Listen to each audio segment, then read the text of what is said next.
বছরকৃত একাদশী।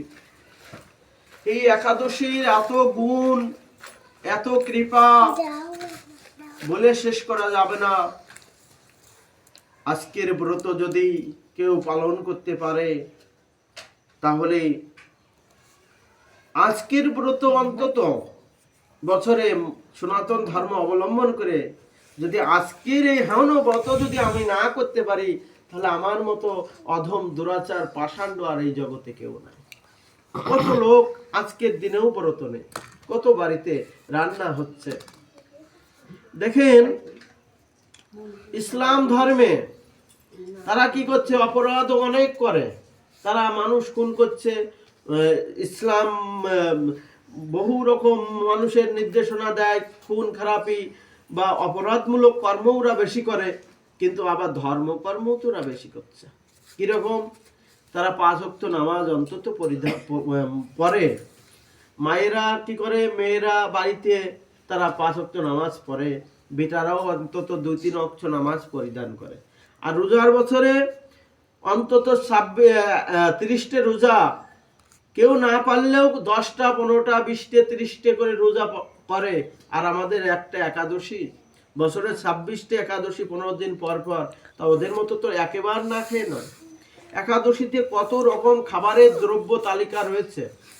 আমরা আবার কি করি, একাদশীর দিনে সোয়াবিনের তেল খুঁজে বেড়াই, সোয়াবিনের তেল দিয়ে আমরা একেবারে সবজি রান্না করে পাক করে খাই।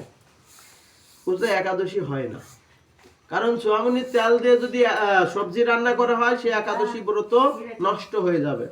কারণ ওই সোয়াবিনের তেলের মধ্যেও বলা হয়েছে পঞ্চশস্য তেলের মধ্যেই গণনা করা হয়েছে।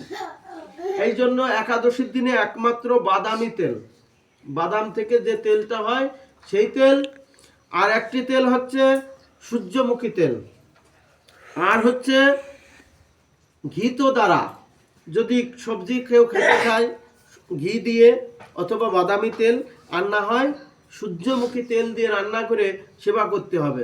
আমরা সোয়াবিনের তেল দিয়ে রান্না করে, আর হচ্ছে গোলমরিচের গুঁড়ো দিলে ভালো, না হলে কাঁচামরিচ অল্প করে কোনো রকম সীমিত দেবে। আর হচ্ছে সন্দব লবণ, এই লবণ দিয়ে রান্না করলেও হবে না, সন্দব লবণ দিয়ে একাদশী ব্রতর দিনে রান্না করে খেতে হয়। তাহলে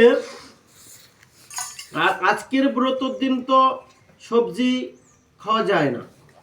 আজকে একাদশী ব্রতর দিনে আগুনের জিনিস, যারা নিত্য একাদশী করে, যারা 12 মাস একাদশী করে, তাদের জন্য অসুবিধা নেই।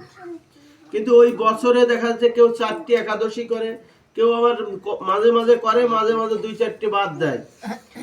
এক্ষেত্রেও তাদেরকে আজকের একাদশীর দিনে নির্জলা করতে পারলে ভালো।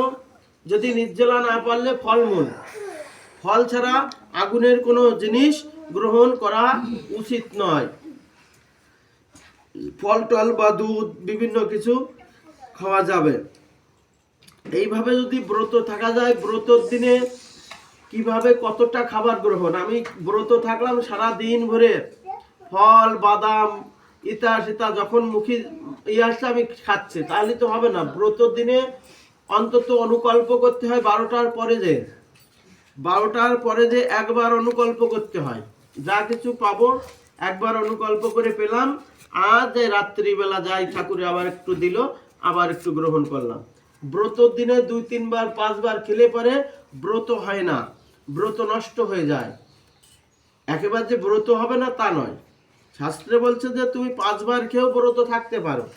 কেউ একদম করে না, তার থেকে 5 বার খেয়ে থাকলেও ব্রত হয়, কিন্তু সুকৃতির কম হয়, পুণ্যতা কম হয়।